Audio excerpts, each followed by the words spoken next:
आज सूरतगढ़ राजकीय महाविद्यालय में छात्राध्यक्ष मित्र साहिल गेद्र के साथ पीछे बहुत बड़ा विचार है, कोई छोटी मोटी बात नहीं है। भले ही कोई आए ना आए, जितने आए उतने अच्छे हैं। भाई सबसे पहले है जी सेमेस्टर की परीक्षा, मैंने बता ही दिया। प्रथम सेमेस्टर की प्रवेश प्रक्रिया पूर्ण होने में 2 माह हो गए, अब तक नियमित कक्षाओं का संचालन नहीं हो रहा है।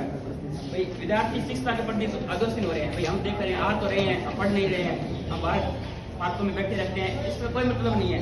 तो जबकि हम मास्टरों को कह रहे हैं तो मास्टर कहते हैं भाई टापर में पढ़ना ही कौन सा है, जना बेटा आप बात कौन ही टापर पढ़ना चाह रहे हैं। अब पिछले 5 सालों में देख रहा हूँ, मैं यहाँ यही का स्टूडेंट हूँ। भाई कौन बच्चा टॉपर आ रहा है, कौन बच्चा परीक्षा में फेल हो रहा है, कौन जो भी परीक्षा परिणाम का जो रिजल्ट रहता है हर साल, वो आप यहाँ बात चस्पा करो, ताकि हमें भी पता लगे कौन बच्चा टॉपर है, कौन अंतिम रैंक पे है, कौन बच्चा फेल हुआ है। तो हमें आकलन तो लगे ना भाई कितने बच्चे फेल हुए, किस कारण से फेल हुए। हम आपसे जवाब मांगेंगे कि सरकारी स्कूल कॉलेज है और हम जानते हैं भाई खेल के अलावा खेल में रुचि रखने वाले बच्चों के लिए खेल का प्रोग्राम इतनी बड़ी कॉलेज में समान है। पीटीए से बात हो रही है, भाई कोई भी आदमी अगर किसी प्रकार खेलने में रुचि रखता है तो आल जो भी इंस्ट्रूमेंट है उसको प्रोवाइड होते हैं यहाँ कॉलेज में। तो हम चाहते हैं खेलों में रुचि रखने वाले बच्चों को चलो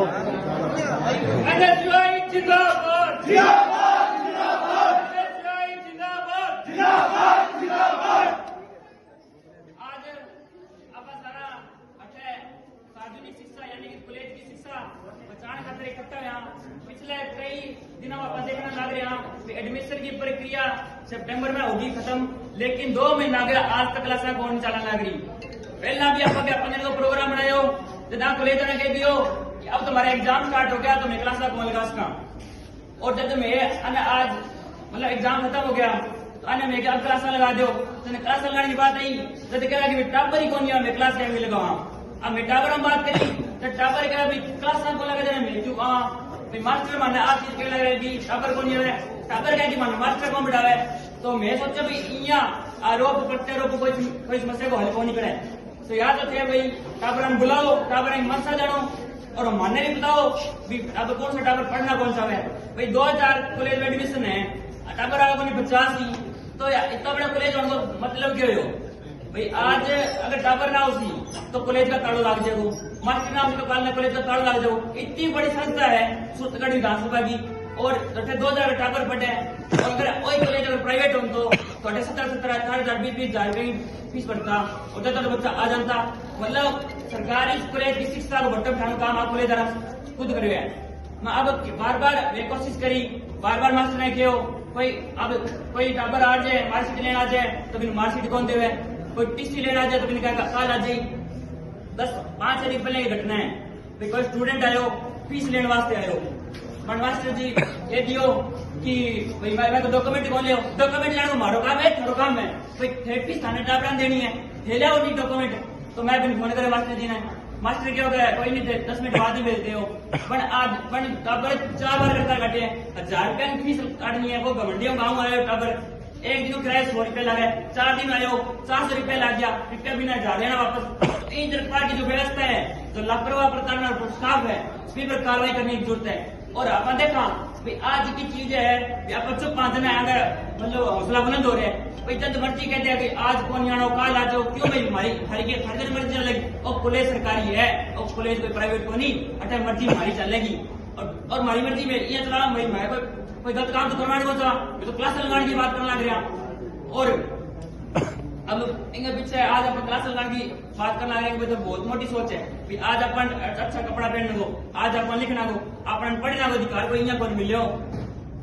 मैं अपनी बात स्टार्ट करना चाहूंगा डॉक्टर भीमराव अम्बेडकर साहब की बात कहूँ कि अम्बेडकर ने कहा था शिक्षा बनो, संघर्ष करो, संगठित रहो। आज हमें सार्वजनिक शिक्षा यानी कि जो भी सार्वजनिक शिक्षा के मंदिर है, चाहे वो प्राइवेट सरकारी स्कूल हो चाहे वो सरकारी कॉलेज हो, उसको हमें तो बचाने के लिए प्रयास करना होगा। हम सबको संगठित होकर ऐसी संस्थाओं को जिनको सरकारें भी खत्म करना चाहती है, ऐसी यूनिवर्सिटियों में आज कॉलेज सरकारों ने चुनाव बंद कराने बंद कर दिए, ऐसी संस्थाओं में सरकारें खुद चाहती है कि ऐसी संस्थाएं खत्म हो, बच्चे सिर्फ दिमाग से पैदल बने। आज हम देखते हैं शिक्षा का मतलब सिर्फ नौकरी लगना है, डिग्री प्राप्त करना नहीं होता। शिक्षा का मतलब है एक समाज में जगवान नागरिक तैयार करना। हम देखते हैं हम शिक्षा ये एकमात्र साधन है जिसके माध्यम से हम कलेक्टर बनेंगे, IPS बनेंगे, हम तहसीलदार बनेंगे, हम अच्छा नेता बनेंगे तो वो शिक्षा के माध्यम से ही बनेंगे। अब देखते हैं जब हम कलेक्टर बनेंगे तो समाज में ऐसी जो आज जो ऐसी घटनाएं होती है, अब अपनी कलम में हमारे को ताकत मिलेगी जिससे हम लोगों का भला कर सके। अगर हम IAS, CIS हम कानूनी प्रक्रिया में जाएंगे तो हमें समाज में अपराध मुक्त करने का प्रयास मौका मिलेगा, हमें नशे को समाज से दूर करने का मौका मिलेगा। तो और कल को हम टीचर भी अगर हम बनेंगे तो हमें समाज निर्माण में जो नए विद्यार्थी को तैयार करने का मौका मिलेगा। और इसी प्रकार जब टीचर, जब शिक्षक का काम होता है पढ़ाना, भाई शिक्षक जब पढ़ाना छोड़ देता है तो एक क्लास नहीं रुकती, एक कक्षा नहीं रुकती, एक कॉलेज बंद नहीं होता, एक भविष्य रुक जाता है एक बच्चे का। भाई जब आपको सरकार ने जिम्मेवारी दी कि आपको बच्चों को पढ़ाना ही है तो आप पढ़ाओ ना। अगर आपको लगता है इस कॉलेज के बच्चे पढ़ना नहीं चाहते तो राजस्थान का कोई ऐसा कॉलेज तो है नहीं कि कोई बच्चा पढ़ना ही नहीं चाहता राजस्थान का, तो आप ऐसे कॉलेज में जाइए ना जहाँ बच्चा पढ़ना चाहते हैं उनको पढ़ाइए ना। अगर आप कहते हो यहाँ पर बच्चा नहीं पढ़ना चाहता तो मत पढ़ाइए, हम कहते हैं आप मत पढ़ाओ जाए, लेकिन जो बच्चा पढ़ना चाहता है उसको तो पढ़ाओ ना। ऐसी व्यवस्थाएं हमारे को दिमाग रूप से खुला बनाने का काम करती है।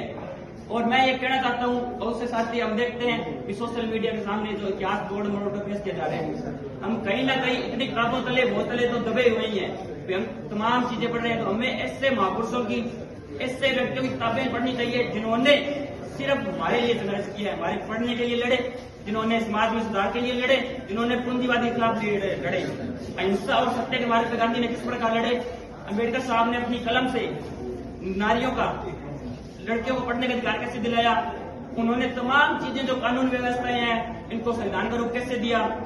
और भगत सिंह एक 23 साल का नौजवान का युवा के विचार क्या थे, वो विचार क्या थे जो किसानों के हित में थे, मजदूरों के हित में थे, स्टूडेंट के हित में थे, ऐसे विचार हम उनको उन किताबों के माध्यम से मिलेंगे। और भगत सिंह के विचार से मैं अपनी बात रखना चाहूंगा कि क्रांति, विचारों की क्रांति तलवार की धार से भी तीखे होते हैं। आज हम जो यहाँ इकट्ठे हुए हैं, सार्वजनिक शिक्षा यानी कि सरकारी पुलिस, सरकारी संस्थान को बचाने का प्रयास कर रहे हैं। यह जो विचार है सार्वजनिक शिक्षा को बचाने का जो विचार है, जो हम चाहते हैं कि हमारे कॉलेज की रौनक वापस मिटे, वापस आए और टीचर पढ़ाएं, और ये जो तमाम चीजें हैं, ये जो विचार है वो शिक्षा से हम आज यहाँ इकट्ठे हुए हैं, हमने बातचीत की, हमने समाज पैदा किया और इस बदौलत से है आज हम भले ही 10 लोग यहाँ इकट्ठे हुए हैं, 50 होंगे, लेकिन ये कार्रवाई बढ़ेगा। कार्रवाई जब बढ़ेगा जब हम लोग आपस में शिक्षा के प्रति जागरूक होंगे, जब हम संवाद करेंगे, हम ऐसे मुद्दों पर चर्चा करेंगे जिसके प्रति हमारे समाज मतलब आगे बढ़ने को प्रेरित करें। तमाम हम आते हैं, हमको पता है कि हम गरीब, किसान, मजदूर और कामगार लोगों के बच्चे हैं। अगर हम इतने भी बड़े होते तो हम बड़ी प्राइवेट यूनिवर्सिटी में एडमिशन ले लेते। हमारे को बिल्कुल ये साफ पता है कि हम गरीब परिवार से बच्चे हैं और गरीब परिवारों को एकमात्र शिक्षा उपलब्ध करवाने का साधन सरकारी कॉलेज, सरकारी संस्थाएं हैं, चाहे वो सरकारी कोई भी संस्था है, जो कोई भी पब्लिक प्रॉपर्टी है, चाहे वो सरकारी हॉस्पिटल हो, चाहे वो सरकारी कॉलेज हो, चाहे सरकारी यूनिवर्सिटी हो, वो हमारी संपत्ति है। क्योंकि हम अगर हमारे को पढ़ने का अगर पहला सपना, अगर हमारे जेब में कोई एक पैसा भी नहीं है तो हमारे पढ़ने का सपना अगर कोई पूरा करेगा तो वो सरकारी स्कूल, सरकारी कॉलेज है। अगर हम बीमार हैं, हम बड़े हॉस्पिटल में जाने का अपना हम नहीं रखते, अपनी जेब हमारी क्या नहीं करती, तो हमारा इलाज करवाने का एकमात्र साधन सरकारी हॉस्पिटल है। तो ऐसी जो संस्थाएं हैं तो आज खतरे में, उनको हमारे को बचाने का प्रयास करना चाहिए। इसी साथ हम यहाँ इकट्ठे हुए हैं। और अगर हम चाहते हैं भी अगर क्लासें नियमित रूप से स्टार्ट होने लग जाए तो भले ही 2000 के स्टूडेंट में 200 बच्चे आ जाए, 200 बच्चों का तो भविष्य उतरेगा, 200 बच्चे तो क्लास लगाएंगे।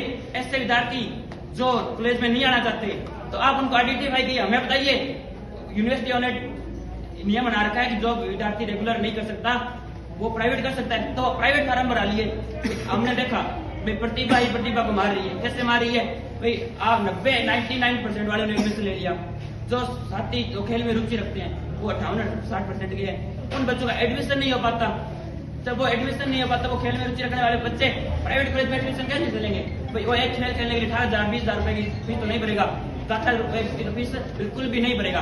तो हम चाहते हैं कि जो विद्यार्थी अगर प्रतिभा रखता है और जो कॉलेज में आना नहीं चाहता, 90% ले लिए, तो आप मत आइए। आप ऐसे मतलब उन बच्चों के त्यारे मत बने, उन बच्चों के लिए कातिल ना मत बने जो खेल में रुचि रखना चाहते हैं, जो सांस्कृतिक प्रोग्रामों में रुचि रखना चाहते हैं, जो राजनीति में रुचि रखना चाहते हैं। आप उन लोगों को खत्म कर रहे हो।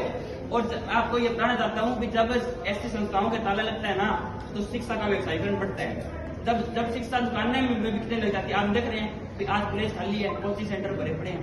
फिर आम बात थोड़ी है कि जब शिक्षा दुकानों में बिकने लग जाएगी तो जिसके पास जितना पैसा होगा